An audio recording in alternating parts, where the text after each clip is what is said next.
right, so hello everyone. Good morning, good afternoon, good evening, wherever you are, because we are not only connecting today to you from Europe. And welcome to our podcast, which is hosted by Innovatology.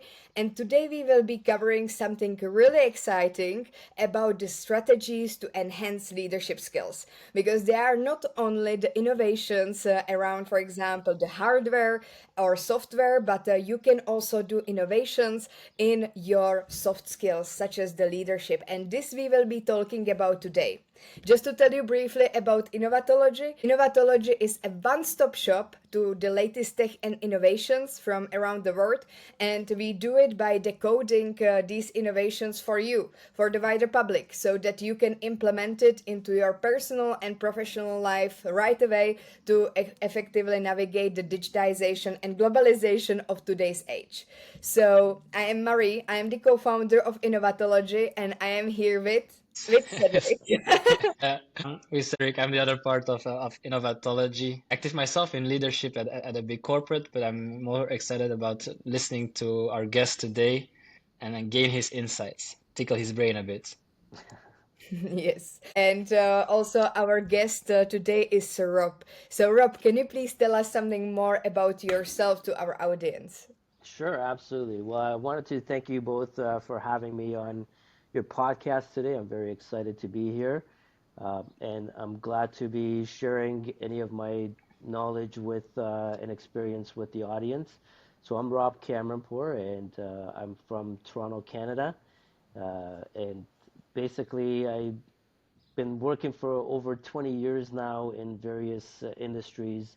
I started off my career in engineering, so I am an electrical engineer by default.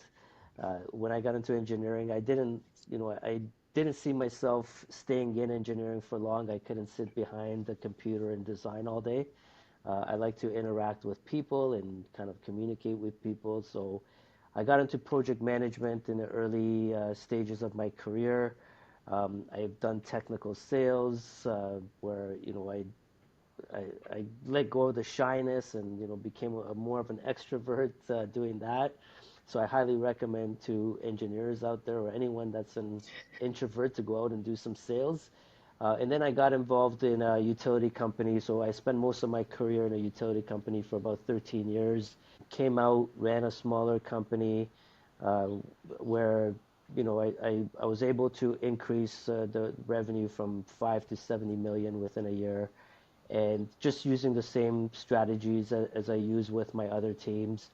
And basically, I had enough of the 9 to 5 gig, and I just started doing my own work. So I do leadership coaching and training, and I also I'm a part owner of an engineering company. So we do utility engineering in Ontario. So we launched that back in January. So like I said, I'm excited to be here and looking forward to answering anyone's questions with respect to leadership and mindset. So you couldn't leave the engineering completely behind. No, no, I I've always been in the engineering field, but not as an engineer. That's interesting. I'm very curious. Like, I actually also have a engineering background, and I'm actually at the moment in project management. Sales is something that I've contemplated, although I've never really seen it for myself because of the reasons that you've mentioned. Like it puts you, let's say, in an awkward position, gets you out of your comfort zone. Can you maybe tell us a bit more, like what are the key skills that you learned there in sales that are applicable to leadership anywhere? Yeah, I think first and foremost is communication. Communication, and when I say communication, is listening. So if you want to be a good salesperson, you have to listen to what your client is telling you, what their wants are. It's not what you want to sell them. You got to actually hear what their problems are and try to solve their problem. And that's the same in leadership. You have to listen to your people, right? It's not what you want, based all the time what you want from them. It's listening to what they want and being able to kind of navigate those waters. For me, it's always I've learned to put myself in learning to be comfortable in uncomfortable situations. So always, that's where you grow. That's where the growth happens is when you put yourself in uncomfortable situations and you have to be comfortable with being uncomfortable. So that's when, you kind of traject out of that box that you're in, and that's helped me a lot in networking. Again, as a leader, talking to various executives. When I was selling products, I got to meet a lot of executives in various organizations, and just learning how they operate, the feedback they gave you. Uh, and again, it was just taking that feedback and applying it. But most importantly was building relationships. Sales is all about building relationships. Leadership is also building relationships with your team, with people across your organization, your customers. So everything kind of intertwines with each other, and I think again, I always encourage. I work with a lot of engineers, and I still work with the university that I graduated with, and I mentor a lot of young people there, and I always tell them, I say, take a sales job, and And it's you'll understand. successful. Yeah, and it'll really help you in your career, and you want to diversify your knowledge and experience. If you want to go out in the market and you're just good at one thing, that's what applies to you, and that's the only area that you can apply for. But now if you've got a diverse background, you've got a bigger sphere to apply for various positions and organizations. You also mentioned that you always have to be comfortable in uncomfortable situations. Do you have some strategies or tricks? How do you handle your uncomfortable situations? Yeah, that's a good question. One of the main things I think people have various things. So I do a lot of coaching, and um, a lot of the leadership coaching turns into mindset coaching. And I think mindset is something, I'm a big believer that if you can't lead yourself first, you won't be able to lead other people. So it's always working on yourself. And I've done that for many years. It's figuring out what my flaws are, figuring out what my weaknesses are, and working on that. And when I say being comfortable in an uncomfortable situation, is people have a lot of fear in their mind. Self-limiting beliefs, you got the insecurities, and you got the fear of, I don't know how to do this. I've never done this before. And it's always taking action. I've been a risk taker most of my life. I've taken a lot of risks. And I'm okay with taking those risks and putting myself in uncomfortable situations. Sometimes you're going to fail. I've failed a lot. I wouldn't sit here today talking to you if I didn't fail and I didn't learn from my failures. So I had a lot of time to reflect and look at, my own life and everything that I've been through, and that's kind of helped me kind of navigate the waters and help other people in terms of from a coaching perspective. This is really interesting because, like you said, that there is like a limiting belief. I just yesterday actually disclosed to myself what is my limiting belief because yesterday I have my own company which is in Belgium Yeah. and I have a client. So I'm actually a consultant in IT in digital solutions. And yesterday I actually came with the conclusion that I have a limiting belief that I am calling myself consultant because the consultant sometimes it's a really negative belief that you have the client and the client have a team which is internal and that you as a consultant you are external and therefore for example you are not taking enough responsibilities or you are not really honest because you want to satisfy the client etc. So it's kind of like also playing into the similar kind of connotation that Yeah. I realized about myself yesterday. So how would you then proceed to get rid of this limiting belief that, for example, we can take an example of myself that I realized it yesterday?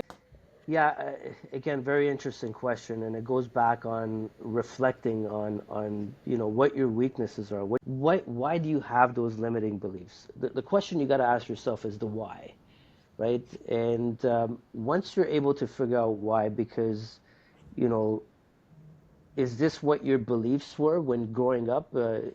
Because your parents said, this is all you're good at. Your professor told you that. Your friends told you that.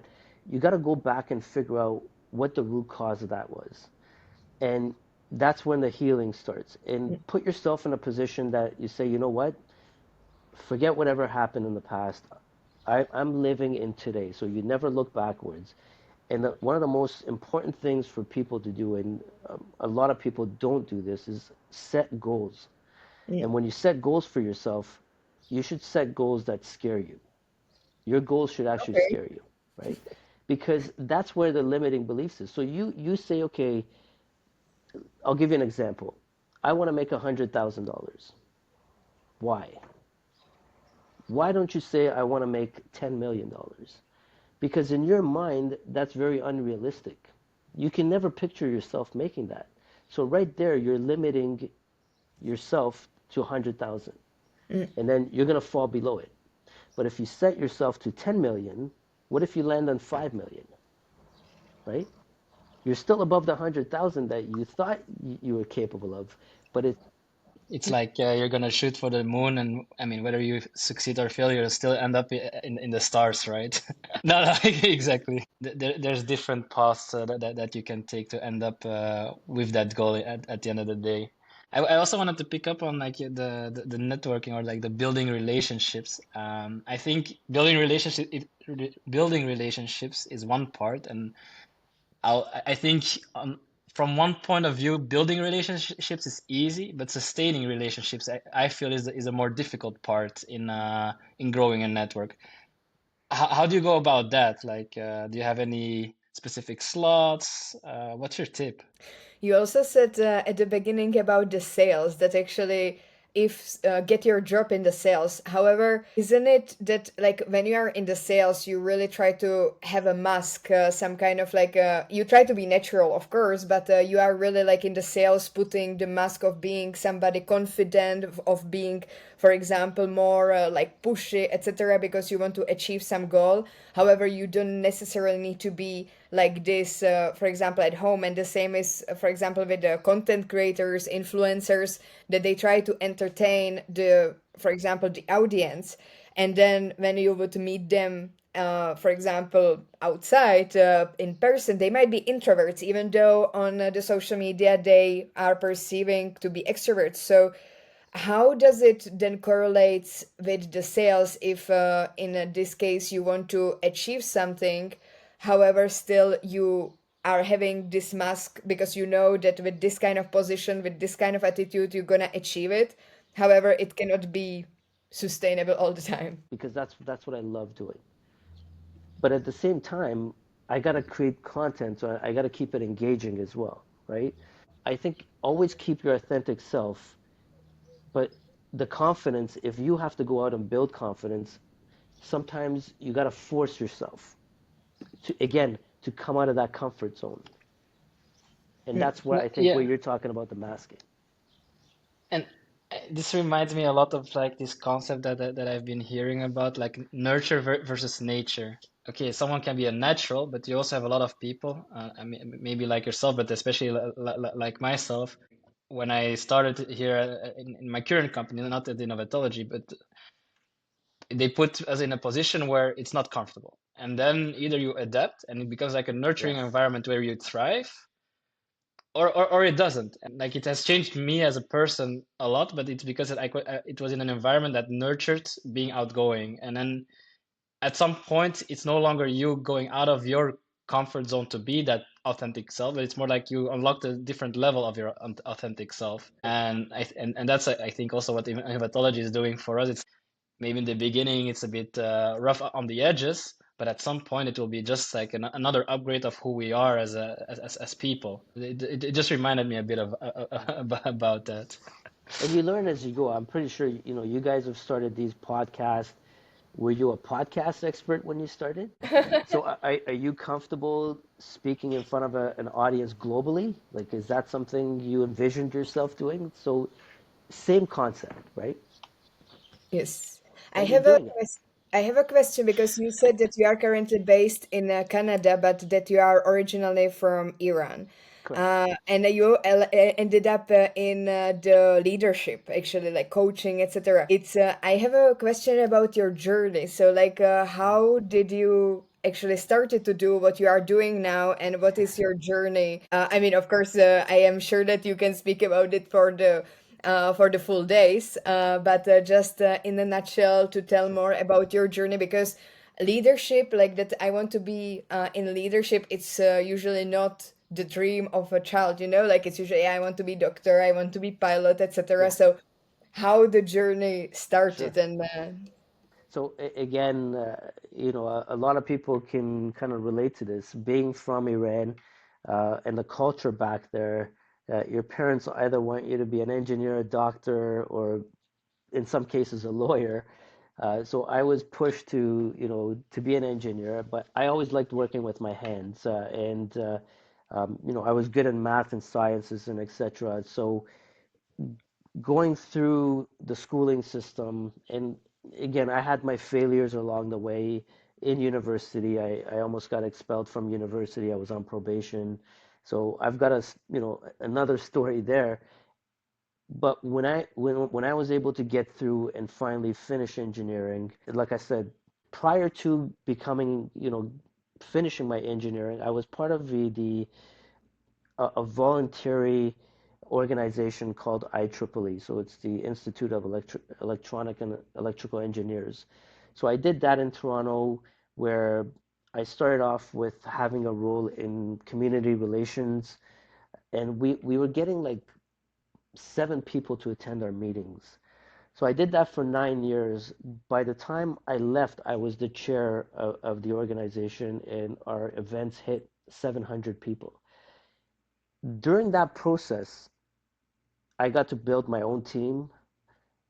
I got to, associate with universities, etc. And that's where I started falling in love with leadership. And then I would see people like the Tony Robbins of the world out there. For me, it's leadership is about you got to be empathetic. I've seen so many people struggle, including myself. You go through organizations, and you guys can, attest to this. You have bad managers and you have good managers. What happens when you have a bad manager? What's the impact on you, right? this is what I'm asking myself Yeah. sometimes every day. So that's when I reflected to say, if I ever got into this position, what was I going to do differently, right? And once I got into a leadership position, I think being a project manager, you're leading a project. You're kind of leading people indirectly, although they weren't direct reports. But um, I was coordinating with over like 20 people at a time on certain projects, right? So I got to learn how to deal with people. I got to learn how to like situational leaderships. You have different situations, you've got different people, different characters. So I'm an engineer. I had to deal with construction people.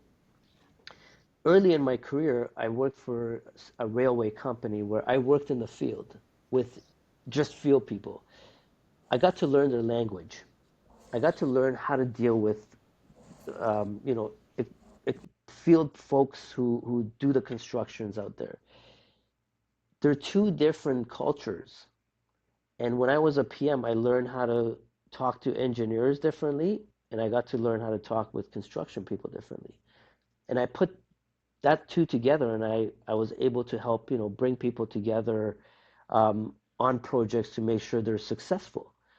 And when I had my team, I used the same concept of knowing and understanding people's characteristics, knowing what people liked, what people didn't like.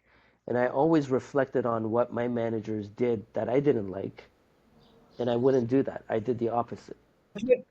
Do you have some like a strategy that you are using, for example, during your coachings, or when somebody wants to become a better leader, or for the companies? What is the number one strategy or a tool that you usually recommend to the people? Yeah, so I said this before. I think the first and foremost is start leading yourself. If you can't lead yourself, you'll never be able to lead other people. Remember, people look up to you and you lead by example. So if you, I'll give you an example of this is if you need to have difficult conversations. If you're afraid to have difficult conversations or you're confrontational, you won't be able to become a good leader. You have to be willing to stand there and control your emotions as a leader. So if I come and start yelling and screaming at you, if you can't control your emotions and thoughts, you can't become a good leader. Because if you do the same as what the other person is doing, you're no better than them. You brought yourself now to their level. So you have to distinguish yourself from, that person. And I'm not telling you to sit there and take abuse by people, but you have to be able to control the situation, right? My philosophy in leadership is lead with kindness and love. And to me, that's worked. I'm telling you, I had the most problematic people on my team that you can imagine. And I worked in a union environment. When I was able to change their attitude just by, you know, instilling that kindness into showing them that I'm not the same as other people. It helped me tremendously in my journey. So you would, what do you usually do, like to calm down? Or, for example, like because for me it's like yoga, meditations, painting. What are your favorite hobbies to actually do this kind of exercise to? Because if somebody is really extroverted, speaking a lot, or really powerful in expressions, are there some, for example, exercises that that person can do to calm down and to really lead with the kindness? I really like what you said, that, like what you consume by your mouth, but I never heard also by your ears. So does it mean that, for example, what you are listening as a podcast, or what does it mean actually consuming by the ear? They also did the Harvard study that they had two different flowers, and to one flower they were actually speaking all of the positive stuff, and to the other flower they were speaking more of the negative stuff. And then, even though they gave the same nutrition and also the water, the flower actually that was negative, that was consuming the negative vibes and negative voice, actually died sooner or later.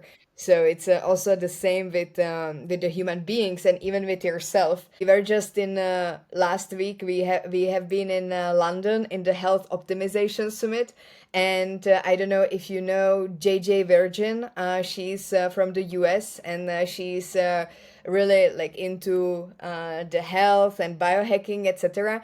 And she said that you can prolong your life by 7.5 years if just you switch your voice inside your head to the positive stuff. Just if you speak to yourself every day when you see yourself in the mirror, every day when whatever you are doing, if you switch this, you can have 7.5 years more than before. Yeah, that's true. Especially like sometimes we really like forget ourselves in the subject, etc. We actually have a one question from the audience. As an engineer, if have you ever struggled with not being allowed to have the answer? Now I'm receiving heads up. Rob is experiencing connectivity. No, yeah, from an engineering perspective, right? And becoming a leader, I think the most difficult situation or the most difficult conversations that I have is actually the ones as a leader where I should not be giving my solutions and Yeah, should allow the team to come up with their solutions. yeah. And even if they might be wrong, to allow them to hit So that two wall. things. How have you dealt with that one? Like, I'm One very of the curious rules there is as an you're the engineer last yourself. person to speak at the meeting, because the minute you sit there and you give your advice or you give your opinion, everyone will gravitate towards that, because again, that fear of, oh, I go against my manager, he might be right and I might be wrong. So people start, again, the self-limiting beliefs, the doubts, the insecurities, all that stuff kicks in. And there will be very few people that will actually, speak up and, voice their opinion. So you always try to stay quiet until everyone presents their case, and then, you can speak last. The other thing is, I always give some sort of freedom to my team to make decisions. And my rule is, if you have a problem, don't come to me with just a problem.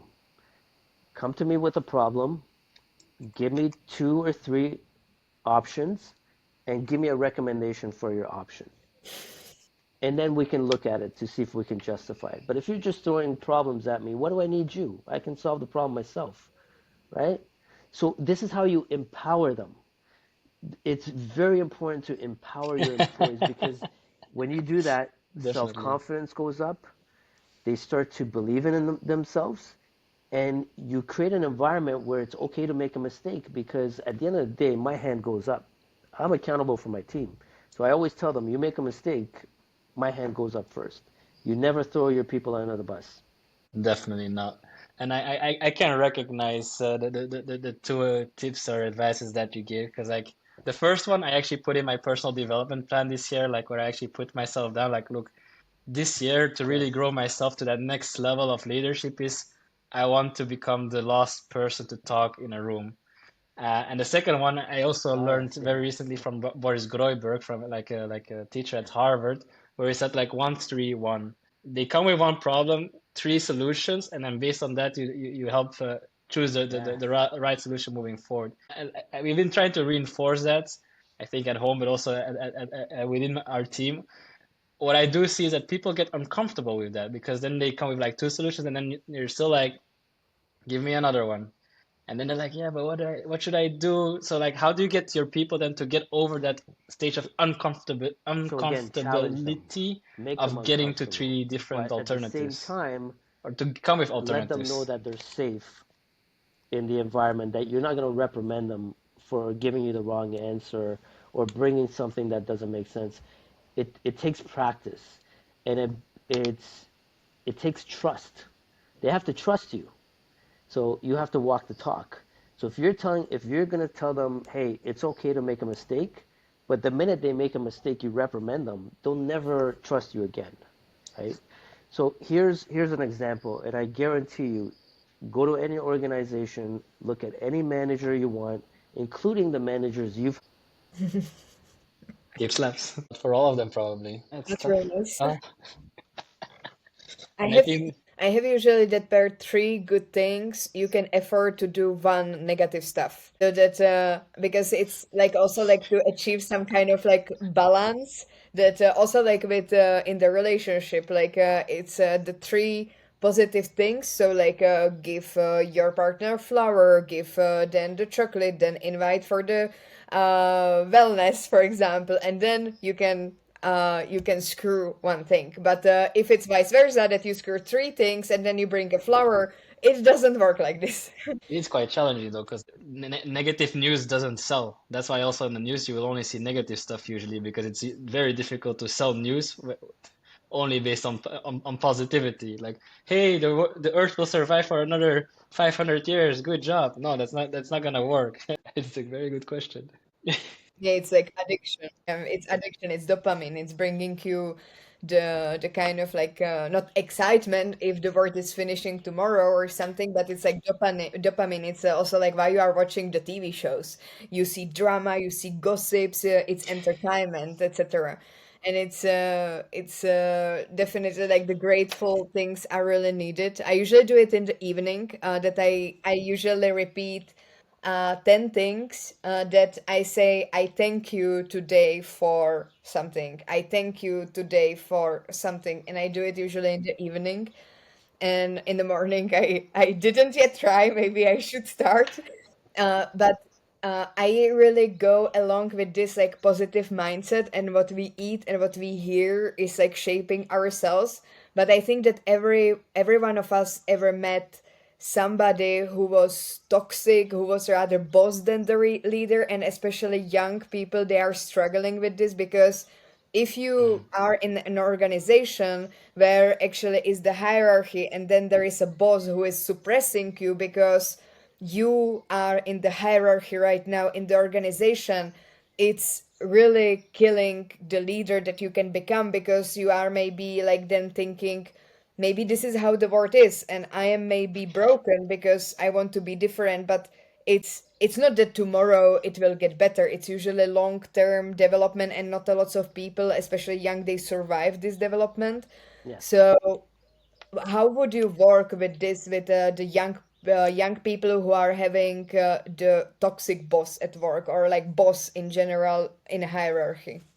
Yeah, that's a great question. So, again, I think I'm going to go back to using the example that um, we've all been a lot of us have been exposed to bad bosses, right? And in today's society, I find that to be a major problem because now you see the mental health come to surface.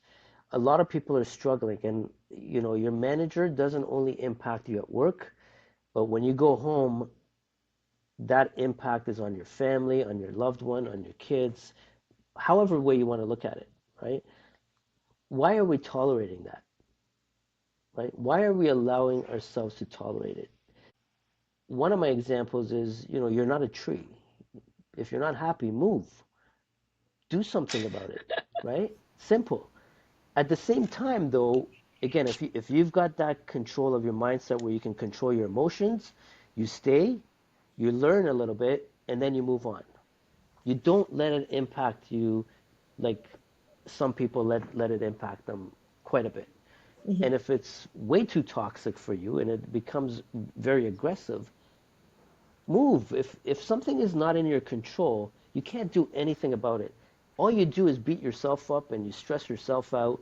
It's not doing anything to the other person, it's just impacting you. So why are you allowing that to happen?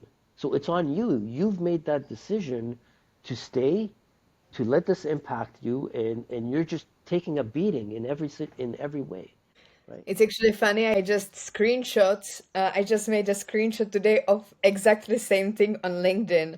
And it was said by the CEO and founder of the Diary of a CEO. Mm, And he said, if you don't like your job, the sooner you do, the sooner you will find work that aligns with your core values, leading to that's right. greater productivity and success. That's right. It's quite funny because I just actually read it today for the first time, which was like I was like agreeing on it, so I screenshot it, and now we are actually telling the same thing. So So And it's one quite thing I powerful. yeah, one thing I learned in my career, and I give this advice to all the younger people, when you're out searching for work, don't look at a company. Look at the manager. Look at the person hiring you because they will either make or break your career. And I promise you that, right? And if you do your check where you want to be in somewhere where there's a good culture, culture starts at the top. So if there's that toxicity at the top, guess what? And there's an example that people use in their content. People don't leave companies, they leave bad managers. I partially disagree with that because think about this, that it's the culture that accepts that manager to be where they are and they don't do anything about it. So maybe that manager isn't trained to be a good leader. They don't have any leadership development plans. So can you always blame that manager? No. But you can blame the people on top that are creating that culture that's allowing those managers to stay, right? that's very Yeah, I can feel this. I actually like was thinking about the same thing like when I started the job hunting and when I got into the labor market. I was actually thinking if because like you have managers all over the place. I mean like everybody is called somehow manager, like social Yes. media manager, project manager, community manager. All of us are managers at some point.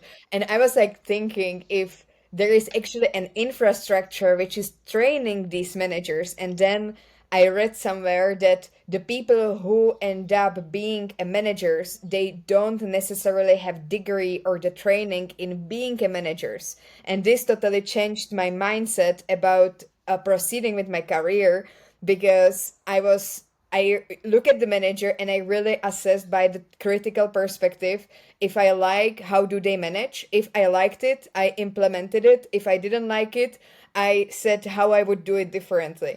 And I was not dependent on their style of management because I think that not a lot of people know that managers actually don't get the training in management and that it's really rare actually. Yes, absolutely. So I'm going to ask you a question, ask both of you a question. What's the difference between a manager and a leader? That's tricky. I would say that for me, a leader, first of all, would not speak the first as I do right now. If I took something Okay. from this podcast, it would be the number one. But I see a leader navigating the landscape of the ship.